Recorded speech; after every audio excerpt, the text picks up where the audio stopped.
தமிழ்நாடு காவல்துறை யார் கையில் இருக்குது? முதலமைச்சர் கையில் இருக்குது. இப்போது காவல்துறை நேர்மையாக செயல்படணும்னு நினைச்சா கூட அது முதலமைச்சர் கையில் இருக்கிறதுனால, அதுவும் தமிழ்நாடு அரசாங்கத்திற்கு கீழாக அந்த காவல்துறை இருப்பதினாலே, நேர்மையான காவல்துறையினர் நேர்மையாக அவர்கள் செயல்பட நினைத்தாலும் நிச்சயமாக முதலமைச்சர்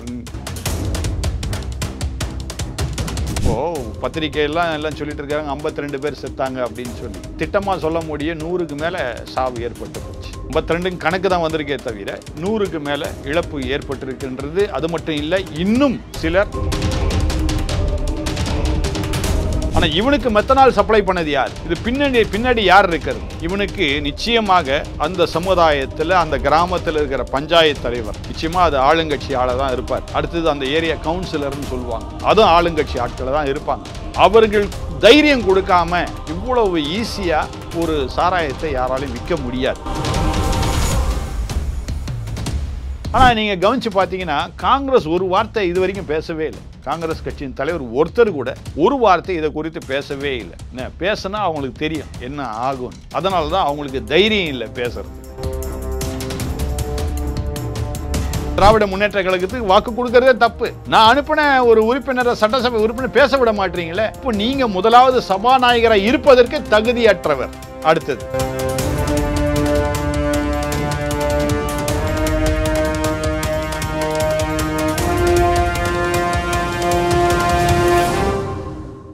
ரியல் ஒன் நேயர்களுக்கு வணக்கம். இன்றைய நேர்களுக்காக நம்முடைய நிகழார் ஆர்ச்சி பிஷப் குணசேகரன் சாமுவேல் அவர்கள். வணக்கம். வணக்கங்க சார். கள்ளக்குறிச்சி விவகாரத்தை எடுத்து சிபிஐ விசாரணை வேண்டும் சொல்லிட்டு ஆளுநர் அவர்களை அதிமுக வலியுறுத்தி வராங்க. இன்னைக்கு போய் நேரில் சந்திச்சிருக்காங்க. நேற்று பாஜக சந்திச்சாங்க. இப்போ இன்னைக்கு அதிமுக. இது எப்படி பார்க்குறீங்க சார்? கட்டாயம் இது சிபிஐ என்கொயரி கட்டாயம் வேணும். ஏனென்றால் இப்போ சிபிஐன்னு சொல்லும் போது சென்ட்ரல் பியூரோ ஆஃப் இன்டெலிஜென்ஸ் அப்படின்னு சொல்லி வந்துடுது. சென்ட்ரல் கவர்மெண்ட் கீழே வந்துடுறாங்க அந்த காவல்துறை. இப்போது தமிழ்நாடு காவல்துறை யார் கையில் இருக்குது? முதலமைச்சர் கையில் இருக்குது.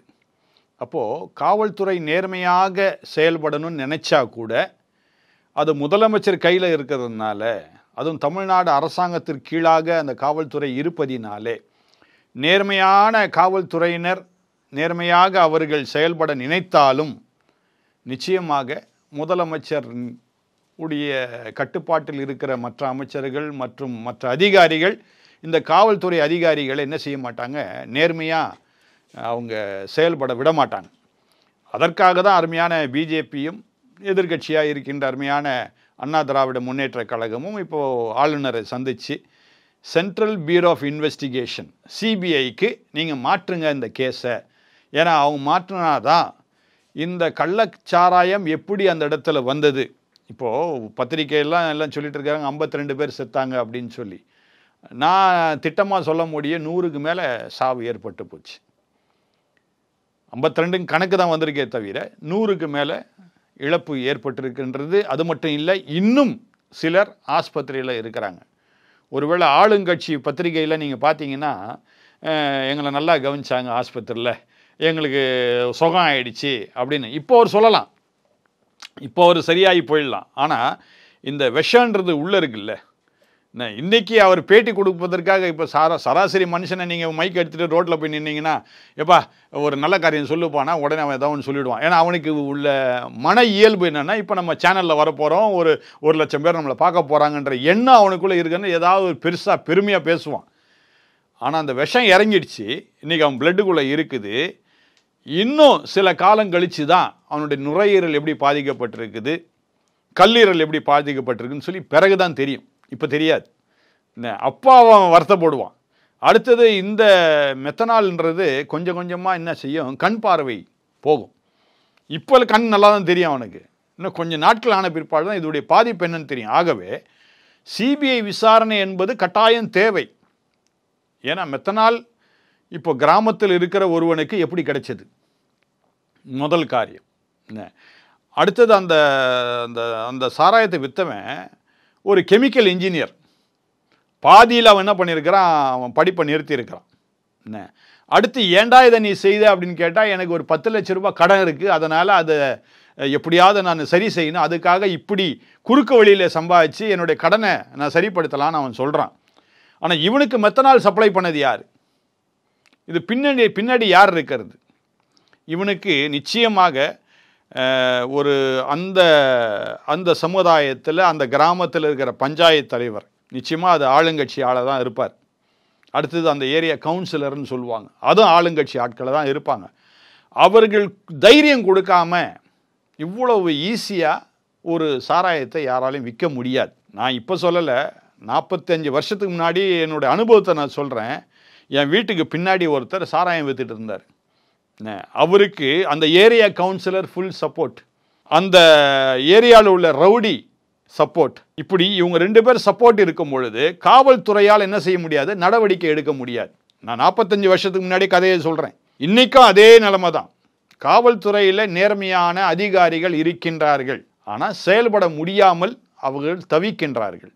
அதனால் சிபிஐக்குன்னு மாற்றுதல் கொடுத்தாங்கன்னா நிச்சயமாக சிபிஐயில் இருக்கவங்க யார் கட்டுப்பாட்டில் இல்லை, தமிழக அரசின் கட்டுப்பாட்டில் கிடையாது, அவங்க மத்திய அரசின் கட்டுப்பாடு. ஒருவேளை இங்கே இருக்க காவல்துறை அதிகாரிகளும் சிபிஐலையும் இருப்பாங்க, மாறுதலாகி அங்கே போயிருப்பாங்க.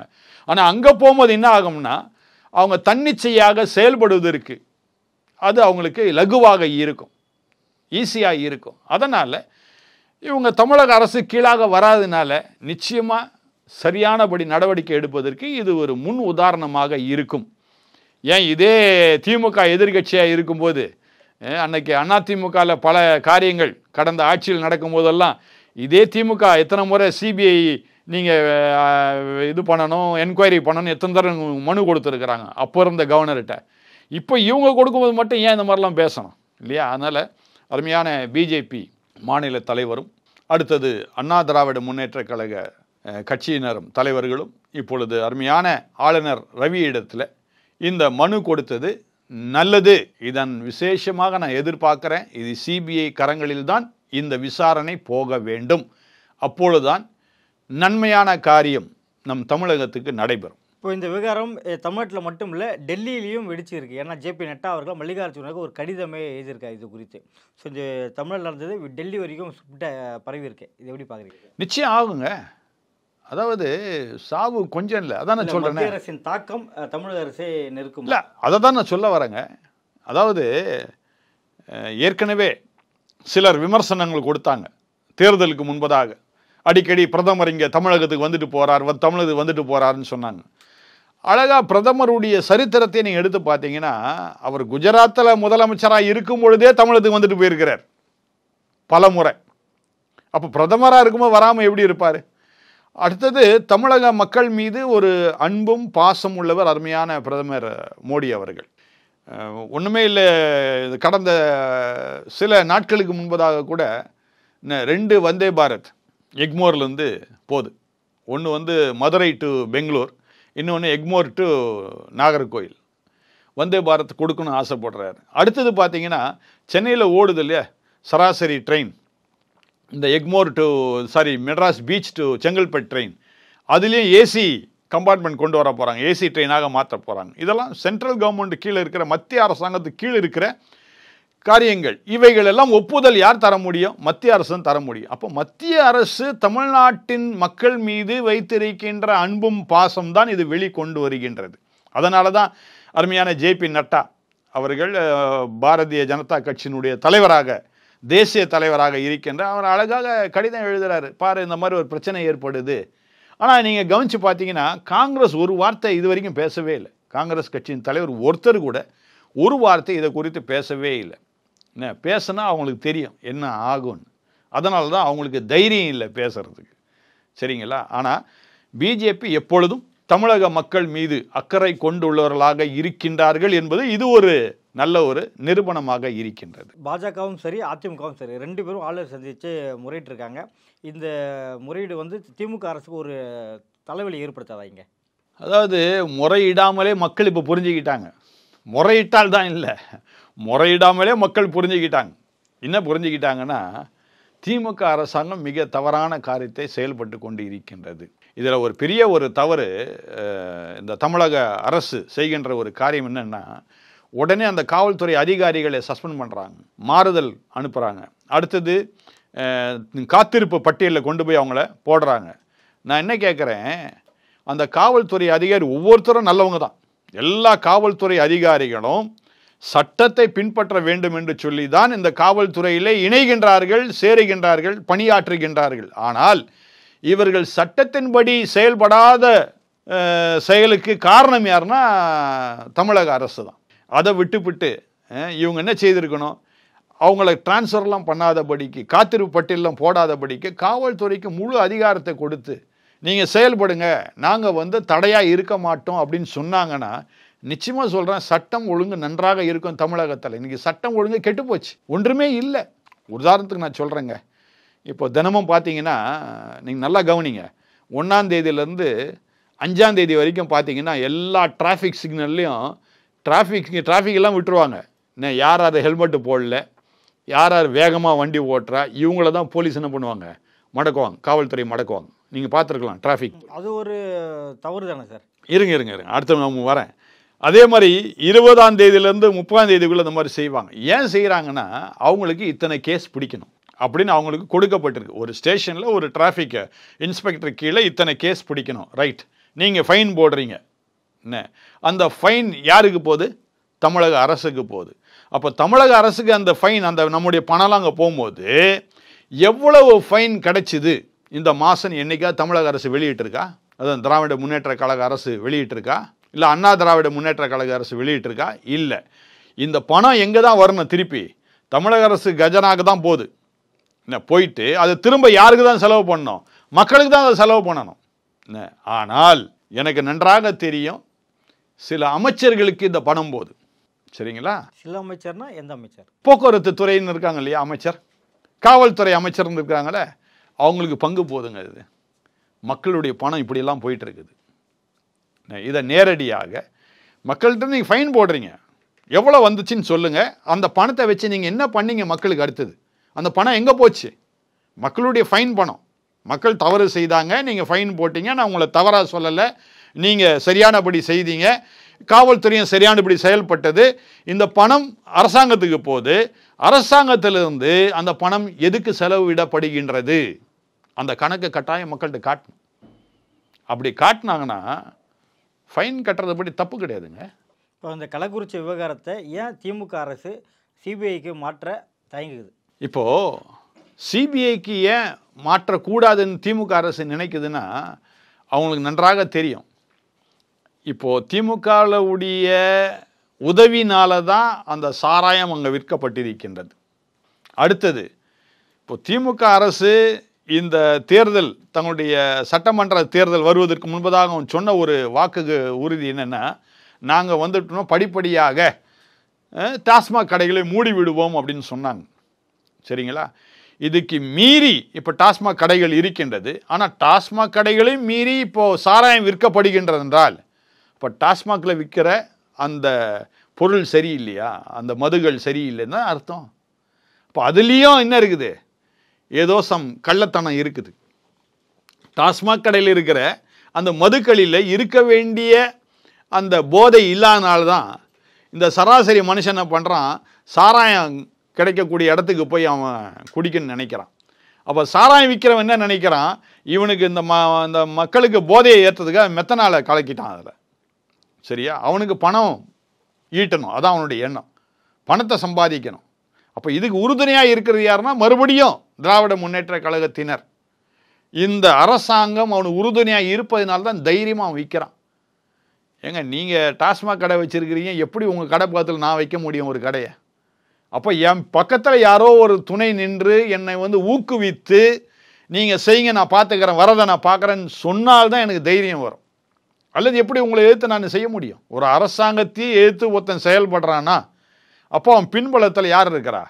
அதே அரசாங்கத்தின் முக்கியமான தலைகள் இருப்பதினால தான் அவன் தைரியமாக செயல்படுறான். அதனால தான் இப்போ திமுக என்ன பயப்படுது, சிபிஐ என்கொயரிக்குன்னு போயிடுச்சுன்னா சிபிஐயில் இருக்கிறவங்க இதை கண்டுபிடிச்சிருவாங்க. இதில் சம்மந்தப்பட்ட அமைச்சர்கள் யார் யார் இந்த சாராயம் விற்றதுக்கு. நீங்கள் பார்த்தீங்கன்னா இப்போ கள்ளக்குறிச்சி நீங்கள் சொல்கிறீங்க, விழுப்புரத்தில் இது நடந்துருக்கு, கள்ளக்குறிச்சியில் இது நடக்குது. என்ன அடுத்தது நான் என்ன சொல்லுவேன்னா, தருமபுரி, கிருஷ்ணகிரி இந்த மாவட்டங்கள் இதெல்லாம் நடந்துக்கிட்டே இருக்குது. தமிழக அரசு சரியானபடி நடவடிக்கை எடுக்க வேண்டும் என்றால் காவல்துறை மேலல்ல, அந்த பஞ்சாயத்து தலைவரை நீ என்ன பண்ணு, சஸ்பெண்ட் பண்ணு. அந்த ஏரியாவில் உள்ள அமைச்சர் யார், அவனை சஸ்பெண்ட் பண்ணு. அந்த எம்எல்ஏவை சஸ்பெண்ட் பண்ணி பார்ப்போம். அவங்களால தான் இந்த பிரச்சனை வருது. டிஎஸ்பி கலெக்டரை ட்ரான்ஸ்ஃபர் பண்ணிருக்காங்களே, தப்பு தான்ன்றேன். அது தப்புங்க. அவருக்கு என்ன பண்ண முடியும்? ஏங்க, நான் ஒரு டிஎஸ்பியாக இருக்கிறேங்க, நிர்வாகம் சரியாக இருந்தால் நடந்திருக்காது இல்லை? அதை தான் சொல்கிறேங்க. இப்போ நான் டிஎஸ்பிங்க, நான் உங்களை நீங்கள் சாராயம் வைக்கிறீங்கன்னு சொல்லிட்டு உங்களை நான் கைது பண்ணுறேன். உடனே அடுத்த ஃபோன் கால் என்ன வருது, நீ எப்படி அவனை விடுப்பா, நீ அவனை நான் பார்த்துக்கிறேன் அப்படின்னு சொன்னால் நான் என்ன பண்ண முடியும்? நான் விட்டு தான் ஆகணும், வேறு வழி இல்லை. ஏன்னா எனக்கு மேல் உள்ள அரசியல் அதிகாரத்தில் உள்ளவர்கள் என்னை வற்புறுத்துகின்றார்கள், உங்கள் மேலே கேஸ் போடக்கூடாதுன்னு. அந்த மாதிரி எத்தனை கேஸ் மிஸ் ஆகிடுச்சு இல்லையா? ஆனால் காவல்துறை அதிகாரிகள் நல்லவர்கள், அதான் நான் சொல்கிறேன், காவல்துறை அதிகாரிகள் நல்லவர்கள். அவர்களை செயல்பட முடியாதபடிக்கு அதாவது திராவிட முன்னேற்ற கழகம் வந்தாலே போலீஸ் சரியானபடி என்ன செய்ய முடியாது, சுதந்திரமாக செயல்பட முடியாதுன்னு காவல்துறை அதிகாரிகள் எல்லாருக்குமே தெரியும், நிச்சயமாக தெரியும். அதனால தான் அவங்க சரியாக நேர்மையாக இருக்க முடியல. இவ்வளவும் பிரச்சனை வர்றதுக்கு காரணம் காவல்துறை அல்ல, காவல்துறைக்கு அதிகாரம் செலுத்துகின்ற அரசாங்கம் தான் இதற்கு காரணம். இந்த கள்ளக்குறிச்சி விவகாரத்தை எடுத்து தொடர்ந்து 3 நாளாக அதிமுக சட்டசபையில் போராடிட்டு வராங்க. கேள்வி நேரத்தில் இதை பற்றி விவாதம் பண்ணணும் அப்படின்ட்டு. ஆனால் அது நேரம் தரலை. அவங்க தொடர்ந்து இப்போ வெளிநடப்பு செஞ்சுட்டு வராங்க. அப்பாவு என்ன சொல்லியிருக்காருன்னா, இவங்க என்ன காரணத்துக்காக இப்படி பண்ணுறாங்கன்னே எனக்கு தெரியல அப்படின்னு ஒரு விஷயத்தை பதிவு பண்ணியிருக்காரு. முதல்வர் அவர் என்ன சொல்கிறார், முதல்வர் இதில் என்ன சொல்கிறார், 40க்கு 40 நம்ம ஜெயிச்சிருக்கோம், அதனால தான் இவர் அது பொறுக்கல்ல, கண்ணு உறுத்துது, அதனால மடைமாற்றம் பண்ணுறதுக்காக தான் இதை செய்கிறாங்க அப்படின்ட்டு சொல்லியிருக்காரு. இது எப்படி பார்க்குறீங்க? அருமையான சபாநாயகர் மாண்புமிகு அப்பாவு அவர்கள் நன்றாக புரிந்து கொள்ள வேண்டும். அவர்களுடைய கட்சி எதிர்கட்சியாக இருக்கும் பொழுது ஒருவேளை அந்த சமயத்தில் இருந்த சபாநாயகர் நீங்கள் இதெல்லாம் பேசக்கூடாதுன்னு சொன்னால் அவருடைய எண்ணம் எப்படி இருந்திருக்கும், அவருடைய சூழ்நிலை எப்படி இருந்திருக்கும், அப்போ இவர் என்ன பண்ணியிருப்பார், அதை சிந்திச்சு பார்க்கணும். சபாநாயகராக இருக்கின்றவர் நடுநிலையில் நின்று அனைவரையும் பேசுவதற்கு ஒரு சான்ஸ் கொடுத்து எல்லாரும் பேசுங்க, எல்லாருக்கும் வாய்ப்பு கொடுக்கணும். அதுக்கு தான் சட்டசபை. சட்டசபையில் இருக்கிற உறுப்பினர்கள் யார்? மக்களுடைய பிரதிநிதிகள், மக்கள் தேர்ந்தெடுத்த பிரதிநிதிகள். அவர்களுக்கு பேசுவதற்கே அங்கு அதிகாரம் இல்லை என்றால் அப்போ நீ யாரை எதிர்க்கிற?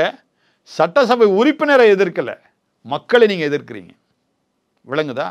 நான் ஒரு எம்எல்ஏ என் சார்பாக நான் அனுப்பியிருக்கிறேன், வாக்குரிமை கொடுத்து அவர் எனக்காக பேசுவார்னு சொல்லி நான் அனுப்பியிருக்கிறேன். அவரை நீங்க பேச விடலைன்னா அடுத்த முறை உங்களுக்கு நான் வாக்கு கொடுக்கறதே தப்பு.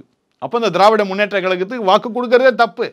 நான் அனுப்பின ஒரு உறுப்பினரை, சட்டசபை உறுப்பினர் பேச விட மாட்டீங்களே, அப்போ நீங்க முதலாவது சபாநாயகராக இருப்பதற்கு தகுதியற்றவர்.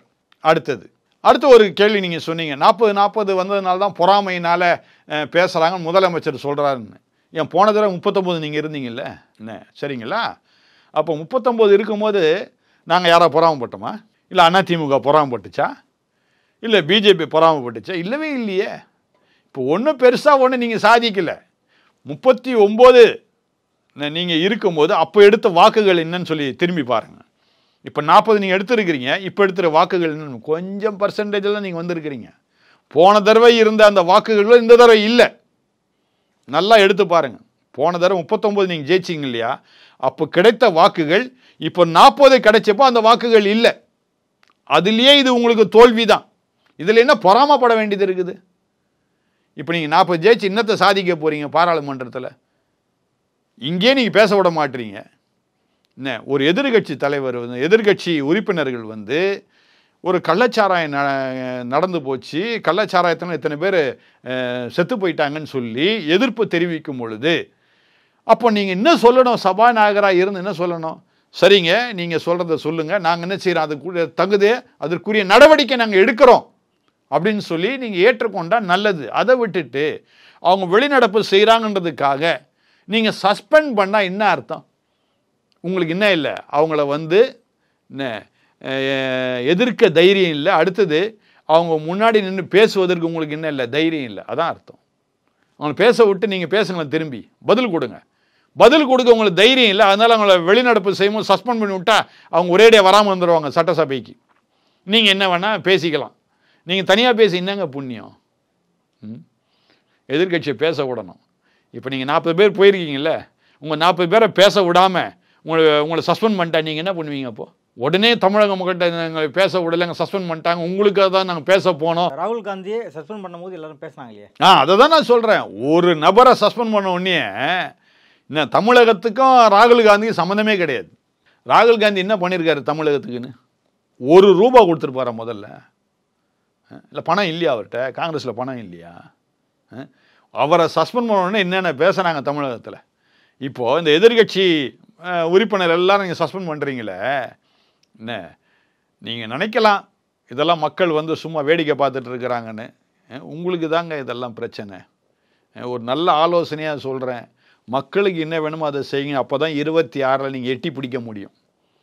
இல்லைன்னா நீங்கள் எதிர்கட்சியாக வர்றது கூட சந்தேகம்தான்.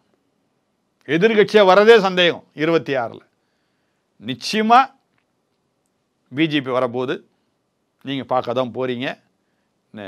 இப்போ இருக்கிற ஆளுநரை எல்லாரும் குறை சொன்னீங்க, இப்போ எங்கே தான் போய் நிற்க போகிறீங்க? ஆளுநர்கிட்ட மண்டியிட போகிறீங்க. வேறு வழி இல்லை. இப்போ ஆளுநர் உத்தரவு போட்டார்னா சிபிஐ என்கொயரின்னு போட்டு தான் ஆகணும், வேறு வழி கிடையாது. முடியாது, நீங்கள் சொல்லவும் முடியாது. ஆளுநர்கிட்ட மண்டியிடணும். இப்போது ஆளுநரை பெருசாக பேசுனீங்கல்ல, எத்தனை குறை சொன்னீங்க, அவ்வளோ தூரம் அவதூறாக நீங்கள் பேசுனீங்க ஆளுநரை. ஒரு மனுஷனாக கூட அந்த மனுஷனை மதிக்கலை நீங்கள். இப்போது உங்கள் தலையெழுத்து பார்த்தீங்களா? யாரை நீங்கள் மதிக்கலையோ அந்த ஆள்கிட்ட போய் நீங்கள் மண்டியிட வேண்டிய நிலைமை வந்துடுச்சு இப்போ உங்களுக்கு.